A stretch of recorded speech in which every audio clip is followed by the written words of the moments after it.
Oh, it was an unlucky Week 13 as chaos continues to rain down in the college football world. Welcome to Rankings Reaction, presented by Allstate. Alongside Matt Sims, Skubie Mageza, I am Sam Ravech. Seven of the top 20 teams went down with an L this past weekend, 3 of which coming from the SEC. What does that mean in terms of the college football playoff picture? Well, we've got the answers for you. Here is what the committee had to say in their 4th rankings release, guys. Top 4 teams remain unchanged: Oregon, Ohio State, Texas, and Penn State. Indiana, they did drop from 5 to 10 with their loss to Ohio State, but they did remain in the field in large part because of the meltdown atop the SEC. Speaking of which, one of the biggest questions coming into this week: where would the 3-loss SEC teams end up? Alabama plummets 6 spots down to 13. They're out. Same goes for Ole Miss. They drop 5 spots to number 14. They are out of the picture. Maybe a surprise to some to see Clemson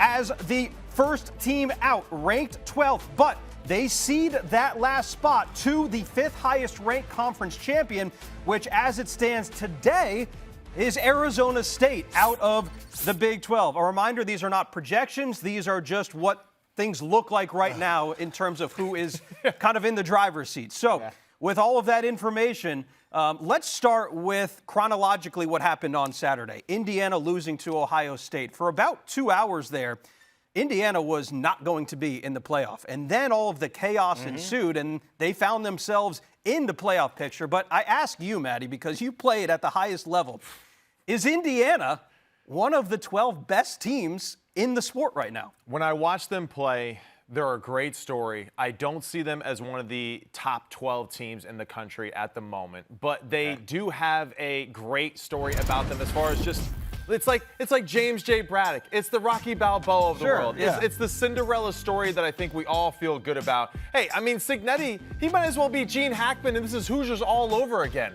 You know, that's the way that I see this football team. They're a great story. They play well. They're coached well. Bright lights, man. I'm telling you, that was what I was a little worried about. Now, hey, if they don't have that snafu right before half, they go into halftime 7-7. It's a manageable football game. But the mental errors that they made, special teams-wise, before half, leading to the 14-7 halftime deficit, then going in and obviously punting 3 and out, punting to Caleb Downs, that punt return for 79 yards for the touchdown. That really was the difference in the game, and it was all downhill from there for that football team. There's a certain formula that you need to be able to pull off some type of upset that comes with turnovers. That you can't be penalized, and you got to be successful on 3rd down, making sure you stay ahead of schedule. Right. Indiana was going backwards. Ohio State and Jim Knowles, that defense, they were dialing up some things that we haven't seen them dial up all season long. The way that he was bringing pressure with the talent that he has on that side of the ball gave Indiana problems. I mean, they essentially had, 70 yards outside of their first drive the entire game. So they didn't find success there. And Indiana, the lights were just too bright. But I think they're a top 12 team, Sam. But you had a problem with Indiana on Saturday. Well, I'll just say this. Based on where they were before that game, they were ranked 5th. So they drop them down to 10th. My problem was just where they were ranked before they played that game. That's right. They were ranked too high to start that situation, right, at number 5. I didn't think that they were really worthy of that position so early in it, especially before the game against Ohio State. My concern with them was this. You didn't have any game plan specific plays to help you in that matchup against Ohio State. Ohio State is not a team that necessarily gets after the passer all that consistently. 5 sacks. The second quarter, they completely dominated that game physically, and then that just continued to carry on. So I feel like my concern was that Indiana really never had any sort of counter attack, right, once they fell behind. And that's my concern for Indiana, big picture-wise. I think they're coached well. I think they do a lot of good things, but there's a lack of depth and explosiveness to their offense that is a concern for me. I will say, Indiana having to play Ohio State on the road in that environment, kind of like their first top 5 matchup, and God knows how long, I can't even tell you exactly. But I think what we're seeing here now is that, there's only really 4 or 3 good teams that we truly believe in the entire country to win the national championship. But The thing about Indiana that we continue to ding them about is their strength of schedule. And oh my, look at what playing Ohio State does for you. They went from having the 106th strongest strength of schedule to 51st. Yeah. That's better than the teams that y'all just saw on the screen. Better than Miami. Better than BYU. Better than Notre Dame. Yeah. Better than SMU. Don't get me started on the strength of schedule thing right now, all right? Because there is no coincidence. But that's what we were knocking them on, you know what I mean? You're right. But there is no coincidence to me either that all of the teams that are ranked highly in the College Football Playoff Committee's views right now, all of them have the strength of schedule that is 31st or higher than that. Right. You know, and that's where I get a little back and forth with this SEC discussion that we'll get into later. Let me just say one more thing before we move on the conversation. With Indiana having their strength of schedule go from the hundreds to the 50s, and now that they're up there in terms of their rankings, look at who they lost to in this conversation. They lost to Ohio State, a team that we considered one of the top 4 best teams in the country. And then you look at Northern Illinois. You look at all these other teams that got wins over the teams that are ahead of Indiana. Quite frankly, I know we didn't see them as a top 5 team early on, but right now with the teams ahead of them, I think Indiana they got the short end of the stick. Possibly, and pending a disastrous loss against Purdue this weekend, they're going to be comfortably in the field of 12. Don't even say such things, Sam. Last week, I gave you guys the scenario of a Big 12 champion potentially missing the playoff as we get a look at the teams ranked 13 through 25. Yeah. I said that Army was potentially that team that could be the 5th highest ranked conference champion out of the AAC. We were kind of right because we had the conference right. Tulane is ranked right below Arizona State. Arizona State right now is the 5th highest ranked conference champion predicted out of the Big 12. And Tulane is right there. So the Big 12 is a couple of upsets away this weekend from seeing an AAC champion possibly leap them and take that 5th highest ranked conference champion. Don't laugh. This is a real thing. How realistic is it? I honestly don't think that it's that realistic. Okay. I really don't. I don't see the committee moving the AAC champion above the Big 12 champion in this situation. Tulane, you know, the 2 losses that they had against Kansas State and Oklahoma, that doesn't really give me a great vote of confidence to say that, they should go into the playoff against some of these other opponents. That First-year head coach early in the season. First-year head coach, that's right. Now, it was in September, you're right. Since then, they have won 8 in a row, and they're playing really good football. Still, that being said, I just don't know if I would still jump them ahead of some of the Big 12 teams that potentially could win the conference. Man, it's a realistic scenario that just makes all of what we switched into this new 12-team format so much more fun. Yeah, I know it kind of drives us a little bit crazy, but look at these regular season games that we're all arguing about, this scenario, that scenario. It has been a lot of fun, and I know some people have their problems with it, and there'll probably be some adjustments made, but the fact that we can end up with no Big 12 team in the college football playoff is something that nobody had on their bingo card. No, and what makes it even crazier is, like, based on what we saw last weekend, Colorado and BYU both go down. Arizona State, team that was picked to finish dead last in the conference, has the best path actually to that conference championship, and what Kenny Dillingham has done there is just amazing stuff. Cam Skubie, I said it on our show Saturday, the best running back that you've never heard of. And here's Arizona State with a chance to go play for a Big 12 championship if they can win this weekend. We will get to some more of the Big 12 championship scenarios as we go along in our show, guys, but I want to turn it over to the SEC. We're looking at the Big 12 top 9 here because there's actually a scenario where there's an 8-team tie for the championship. Again, not even worth discussing at this moment. It's for brighter minds like Heather Dinich and all those others to solve by the it. way, and we'll for be us to joining the react show. to. She'll be joining the show later, so stay tuned. We will get to that later, but let's open the can of worms that is the SEC because, look, Here we we've go. waited this long in the show. We got to talk about it. Last week, the SEC had north of an 80% chance, I think it was, to send 4 or more teams to the playoff. That has dropped below 50%. After the chaos. I'm going to keep it open-ended here, guys. Maddie, I'll come to you. Why has there been so much parity in this conference this year? We're used to seeing in the SEC 2 or really 1 just dominant football team that just essentially runs through everybody. And it is that much deeper as far as a football team. And that is because of what we've seen from Nick Saban. That is the one-off years that we've seen at Ed Orgeron and the LSU Tigers, right? The Gene Chizik years with Auburn and Cam Newton and how special they were, right? But really it's all about Nick Saban and Kirby Smart and how they've just been so dominant. Yeah. That is no longer the case in the SEC. I think the league is it's too spread thin. There's too many good players across the league. Yes. It is too difficult to be consistent throughout the season. The strength of schedule thing to me is apparent. The top 25 strength of schedule teams, 13 of them are in the SEC. The other Big 10, Big 12, and ACC teams that are in the top 25, all of them have average records. So that's where, when we look at this playoff committee and all these highly ranked teams in the ACC and the Big 10, well, guess what? All of them are that 31st and higher ranking of strength of schedule. So the SEC really is just kind of pillaging themselves at the moment. Does it mean that this is a down year for the SEC, Scoob, or not necessarily?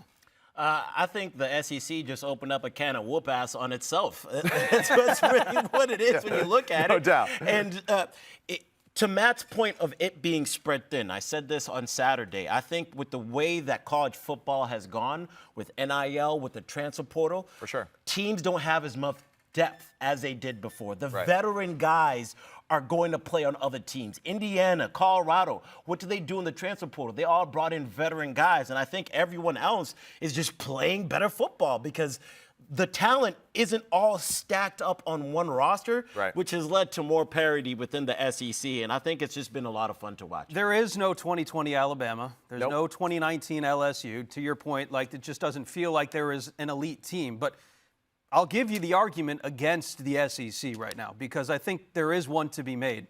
It's a double-edged sword playing in this conference. You mentioned all the talent that is in the SEC. Oklahoma has probably 15 to 20 SEC prospects. Auburn, same thing. They could show up and hurt you on any given night. But the problem that I have with folks saying, well, put Ole Miss in the Big 12 and see what they can do in that conference. The problem with that argument is if Ole Miss was playing in the Big 12, they don't have the access to the resources that they otherwise would have by playing in the SEC. So Right. it's one of those scenarios where it's like, Damned if you do, damned if you don't. sure. Yep, So we get it. there's a blessing and a curse to playing It in is. this conference. No, there definitely is. Yeah, and, there is. And it's difficult. It really is. And I think, of course, me being a Tennessee Volunteer, I'm a little biased, obviously, to this whole situation of the SEC because I know how difficult it is, too.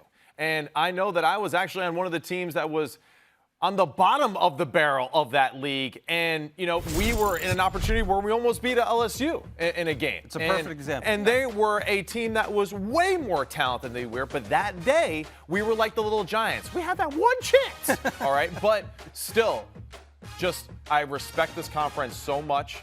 And unfortunately, a lot of teams that needed to take care of business this past weekend, a la Ole Miss in the Florida game, right? They just didn't do it. Right. Yeah. And that's unfortunate. Congratulations to Billy Napier. That was a phenomenal win for his program. But like Lane Kiffin and others, they haven't risen to the occasion to take over and control their own destiny as the season has gone on. And they've had a few situations where they've had too many self-inflicted wounds in these big games. Shout out to everybody that's out in the YouTube chat. Subscribe, like, smash. We are also on Saturday's college football show. You can tap in with us as we have these conversations. I just want to point out Joel Nye, what he said. He said, just imagine how many of the games in late November that would have been worthless to the playoff last year, but now we are kind of in a do-or-die contest. No doubt. And that's with Texas and Texas A&M. And that's what we saw with Georgia and Tennessee, but not Tennessee. No. Both of those teams have another chance and who would to have stay in predicted it. that Alabama would be completely outplayed by Oklahoma from start to finish? Yeah. Who would have thought that was going to happen? So that is the crazy nature of college football, and just any given Saturday, yours could be handed to you.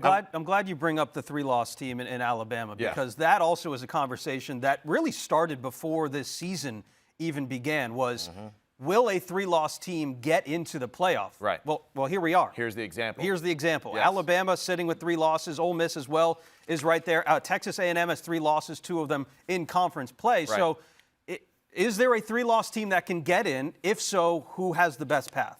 Well, I think the team that has the best path right now is Texas A&M. Because if they just take care of business against Texas this weekend and go to the SEC Championship game, then yes, they would be the team that I would say potentially with a 3 or even losing in the championship game with 4 losses could potentially get into the playoff. Because I just don't see how you leave the team that is, quote unquote, the second place team in the SEC out of the playoffs altogether. So that's where it gets very dicey to me and really interesting. Now, I get it. Yeah. Are they one of the top 12 teams in the country? No, I do not think that they are. But still, to be in an SEC championship game kind of goes back to what Lane Kiffin was talking about 2 weeks ago with this whole situation of playing in your conference championship and maybe it be detrimental to you. And this is where it kind of goes to the conversation of, does the format need to be adjusted? Because playing in the conference champion is kind of detrimental towards what you're going to be able to do. And just going back to your question about which 3-loss team, I see Jackson in the chat. He thinks South Carolina. We've gotten a couple South Carolina super talented football really team. Really talented team. Yes. If they're able to get that win over Clemson, it definitely catapults them. And we will be going towards our All-Star playoff predictor. So you guys stay tuned, and we'll give you the exact percentages of what South Carolina's chances are to get into the college football playoff. I think Georgia probably has the best chance as a 3-loss team. They don't have that 3rd loss yet, but if they get it, let's say in the SEC Championship game, they're probably the best 3-loss SEC team to get in. Now, I do just want to say there's a caveat for Georgia here. They've already clinched a spot in the SEC Championship just chilling, game. too. Yes. So if they somehow cough it up and lose to Georgia Tech this weekend, they're still in the SEC Championship. They are. So they kind of have a mulligan if you want to call it that. And if they were to lose to Georgia Tech, what happens then in the SEC Championship game if they go on and beat a Texas? You know, that's where it really can get very frustrating. We don't know exactly how to word I was this. about to start cooking about Texas, but apparently we got to wrap. We'll talk about this a little bit more. We got a lot. There is. We got a lot to go. Fans, by the way, you can go to ESPN.com/All-State Playoff Predictor to predict who will get into the college football playoffs. There is a tool that helps you forecast the different paths for different teams. Yeah, have fun with that. There are a lot of different paths for a lot of different teams. Our trust levels for so many teams have fallen and risen as the season has gone on. Based on the turmoil that we have seen this year, I think it would be fair to expect it's not all of a sudden going to stop come playoff time. So, Skubie, I'm coming to you here. Is there a team that you think could surprise some people come playoff time this year? I'm going to go ahead and say Tennessee is a team that can definitely surprise some people. They have one of the best defensive fronts in the entire country. And when you look at the metrics of being able to stop the run, being able to get after the quarterback, they're up in the top half of the country of being able to do that. And then what else do they do well on the other side of the ball? Run it well. Yeah. Dylan Sampson, one of the best running backs that has ever come through Tennessee. If you look at the touchdown numbers, he is up there as well. So those are the two things that you can notice for every single national championship team does well. They run the ball well, they can play defense. And we know that offense is explosive when it needs to be, but it's really built on the back of that run game. And then as long as you can give them more opportunities, thanks to that defense and thanks to that pass rush, they'll be great. But I am concerned a little bit about their defensive backfield. But hey, as long as you're... Their defensive backs, they're loaded with D-backs, all right? Carson Beck just had the game of his life against us, all right? Yeah, well, you went. Tennessee fan over here. Seriously. You went to Tennessee, but you're not picking them as a surprise because you just expect that they're going to. No, I didn't want to come across that bias. I just went on a whole tangent for like 10 minutes about the SEC, so I didn't want to just double down over and over, man. I mean, come on now. People already hate us for those kind of reasons here at ESPN. But my team is SMU. Okay. And one, Kevin Jennings, right? What he does at the quarterback position, very Cam Ward-like-ish, right? Yeah. He just can make a ton of football plays each and every single time that he touches the ball. The offense, the way they run it, they can be efficient in the ground game, they can be explosive in the passing game, but also defensively, one of the better defenses in the ACC, and that's where I think that a lot of teams are kind of sleeping on them. 9 sacks as a defense against Virginia last week. Ooh. So they can get after the passer. They do a lot of defensive looks at the front to confuse the teams that they're playing against. I really like what SMU does. I think they're extremely well coached. I think they're explosive on offense, and if they can stay healthy, I think they would be a team that would be a very difficult matchup for someone in the playoffs. So those are some teams that have some flaws, but probably could make some noise come playoff time. How about a favorite? I'm going to come right back back to you here. A favorite. You can't really go wrong by saying Ohio State, right? No, I'm going with Ohio State, and it's crazy for me to say this, but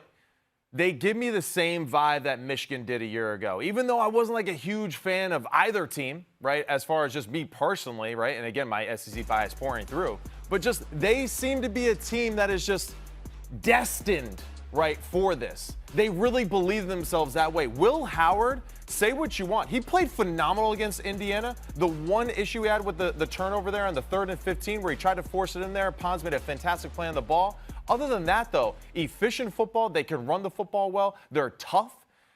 Jim knows what he's doing for that defense. They don't give up explosive plays. I think they're one of the safer bets this year for the playoff and just counting on them considering all the experience they have from a year ago. We're looking at a potential rematch or a likely rematch between Ohio State and Oregon in the Big Ten Championship. Who do you like that second time around? Yeah, right? Oh, man, that's going to be a tough matchup. But since you already picked Ohio State, I'm going to go ahead and go with Oregon. And I do believe in them just because not just picking them because you picked Ohio State. Let's get that straight. I think Dylan Gabriel has played some of his best ball. And while everyone's arguing about Penn State, Indiana, and Ohio State, as all those teams are trying to fight for their spot, Oregon's just been handling business, doing what they need to. They did what they had to against Ohio State. Boise State still up in the rankings. Illinois, a team that still was able to crack the top 25. I think Oregon, with Dan Lanning, with the way that he's an aggressive coach with his play calling. Right. We saw that 4th and 7 that they had in the game that they won. 4th and 9, 4th and 7. I can't remember exactly which one, but Dylan Gabriel making a clutch play. What he always does. They've played in close games, and I think they're built for it. We'll see what happens. I like it. But again, Oregon, Ohio State, a chance to actually play 3 times this year, depending on how things shake out in the Big Ten title race and then potentially in the college football playoff. That is something new to the 12-team playoff this year. Speaking of, you are watching Rankings Reaction presented by Allstate. Don't forget, we've got 2 shows on Saturday with the college football show on at 8 p.m. Eastern Time. And then we also have Countdown to Game Day to kick off your Saturday morning, 8:30 Eastern Time to 9 a.m. as well. Let's take a look at the Allstate Playoff Predictor. And this week, we have got one of the best games probably that you will see all season long. At Kyle Field, first time since 2011 that the Aggies and Longhorns going to square off on the football field. And if that wasn't enough for you, there's a plane ticket and a trip to the SEC title game on the line. It is a win and in situation. And we welcome in our favorite guest. Yes. Heather Dinich, the authority on all things college football. Heather, so great to have you with us. Once again, go ahead. Heather's fresh off the Linear show, so she runs over different studios here, HD. So great to have you. We're going to start in the SEC, and obviously the Texas A&M game, ton of implications for the college football playoff. What should we know going into this weekend? Wow. Okay, there are a lot of things to know about going into this weekend. So I think one of the biggest things to know is Clemson and South Carolina and the impact that game could have on the college football playoff, because Clemson at number 12 with a win could get into the college football playoff, but will it boost Clemson ahead of Boise State? Or will they be stuck there at 12? Because if they're 12, they'll still fall out for the highest ranked, the 5th highest ranked conference champion. Okay. Right? Are you with me there? Yes. I think that's probably one of the biggest takeaways. But with Texas and Texas A&M, Texas A&M is out with a loss, obviously. But Texas with a loss gives the committee a headache. Yeah, give them a loss there. Let's see what happens there. But they still have a 90% chance. 90. To make That's a 9. It doesn't surprise me entirely, because their 2 losses would be to top 25 teams, but they don't have a lot on the resume to compensate for it. But here's the thing. Who does? Who does? I feel like we're out Maybe of them. point. I don't know. Yeah. You know, when we are talking about what's crazy is when we ask that question, who does? Alabama does. They're number 11 in strength of record. They have 3 top 25 wins. But they need a lot of help to get back in there. Yeah, even with the win, it's only 34% for Alabama to get into the college football playoff. and they would need quite a bit of help. Just to is it safe to say that they need Vanderbilt to beat Tennessee? That's right? an easy one. They probably need, I would say, Notre Dame. So that helps them significantly, right Notre there. Dame, Alabama goes up by 20%. 20%. More than 20%. I feel like they need multiple losses. Notre Dame to lose to USC, probably that helps. Two things. Pick any two things. Any two teams to right, lose. Miami losing to Syracuse. Right. Okay, that's right. We got to keep that one in mind, definitely. Yeah. I want to change the topic here, and let's go to the Big 12, because this is one of the craziest scenarios that you could think of. So these are the 4 teams that are at 6-2 in conference play right now. There is a chance for 8 teams to be tied by the end of the day. We're not going to, even go there yet. What should we know about the Big 12 title race right now, and as it relates to them potentially even missing the college football playoff entirely? So that's a fair question to ask, because Arizona State is ranked one spot ahead of Tulane. 16 and 17. Yeah. Right. Yep. I would not predict, as we stand here today, for the Big 12 to be left out of the college football. Okay. Let's get that clear. However, it is fair to ask the question, and it is a conversation, if you have a 3-loss team winning the Big 12, which is possible. Sure. Yeah. And Tulane runs the table. The separating factor between them is who you play in your conference championship and what are you punctuating your resume with. Right. Army dropped out of the top 25. Yep. So Tulane would be beating an unranked Army team, whereas the Big 12 winner is going to have a win against a ranked opponent. Good point. Yeah. Okay.